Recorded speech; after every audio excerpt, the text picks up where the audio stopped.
கர்த்தருக்குள் அன்பானவர்களே, அனுதினமும் கிறிஸ்துவுடன் தியான வேளைக்கு உங்களை அன்புடன் அழைக்கிறோம். இன்றைய தியானத்தின் வேத வாசிப்பு யாத்திராகமம் 18ஆம் அதிகாரம் வசனங்கள் 7-8. தியானத்தின் தலைப்பு முதியோரை மதித்தல். மோசே தன் மாமனுக்கு எதிர்கொண்டு போய் அவனை வணங்கி முத்தம் செய்தான்.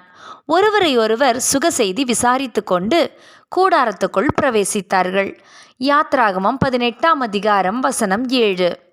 தன்னை யாரும் மதிப்பதில்லை என்று ரோட்னி என்ற நகைச்சுவை கலைஞர் வருத்தப்பட்டார். நான் எவ்வளவுதான் முயற்சித்தாலும் எனக்கு யாரும் மரியாதை தருவதில்லை என்று அவர் கூறினார். நம்மிடையே உள்ள சில முதியோர்களும் இவ்விதமாய் புலம்புவது உண்டு. தற்காலத்தில் மனிதனின் வாழ்நாள் அதிகரித்துள்ளதால் அநேக முதியோர்கள் நம் மத்தியில் வாழ்கின்றனர். அவர்கள் சரீர பிரகாரமாகவும் மனதளவிலும் இளையோரால் பரிகசிக்கப்படுகின்றனர். ஆனால் மோசே மாமனாரிடம் நடந்து கொண்ட விதம் முற்றிலும் வித்தியாசமானது. மோசே ஒரு பெரிய மக்கள் கூட்டத்துக்கு தலைவனாக இருந்தாலும் மாமன் எத்திரோ வந்த பொழுது அவரை வணங்கி தன் தாழ்மையையும் அவரை முத்தமிட்டு தன் அன்பையும் வெளிப்படுத்தினார்.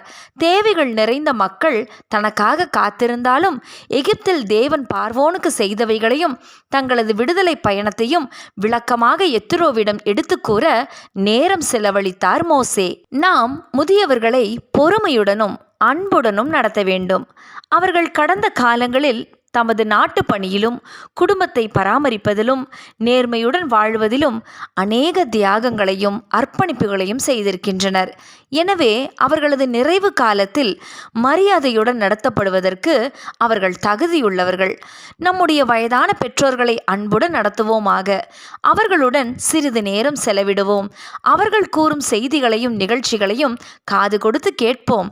அவைகளை ஏற்கனவே பலமுறை கேட்டிருந்தாலும் சலிப்படையாது மீண்டும் கேட்க நேரம் கொடுப்போம். அவர்களது துன்பத்திலும் நோயிலும் பரிவு காட்டுவதோடு அவர்களது பணிகளையும் சற்று எளிதாக்க முயற்சி செய்வோம்.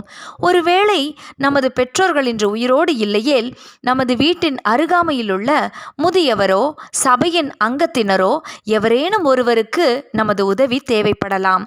நாம் வலியவரையும் அதிகாரம் உடையவர்களையும் எப்படி நடத்தினோம் என்பதை கொண்டல்ல, நாம் பலவீனர்களையும் எளியோரையும் எப்படி நடத்தினோம் என்பதை கொண்டே நாம் நியாயம் தீர்க்கப்படுவோம். நாம் முதியவர்களிடம் செலவிடும் நேரமும் பணமும் பின்னாளில் நமக்கு பன்மடங்கு பலனை தரும். அது செலவு அல்ல, நல்ல முதலீடாகும். புதுப்பிக்க முடியாத செல்வம் என்று எண்ணி முதியவர்களை கனிவாய் நடத்துவோமாக. ஜெபம் செய்வோமா? எங்கள் தேவனே, எங்களது வீட்டில் இருக்கும் முதியோர் கனப்படுத்தப்படவும் அவர்களுக்கு கர்த்தர் செய்த அனுபவங்களை கேட்டறிந்து நாங்களும் விசுவாச வாழ்வில் பலப்பட எங்களுக்கு கிருபை செய்யும். ஆமேன்.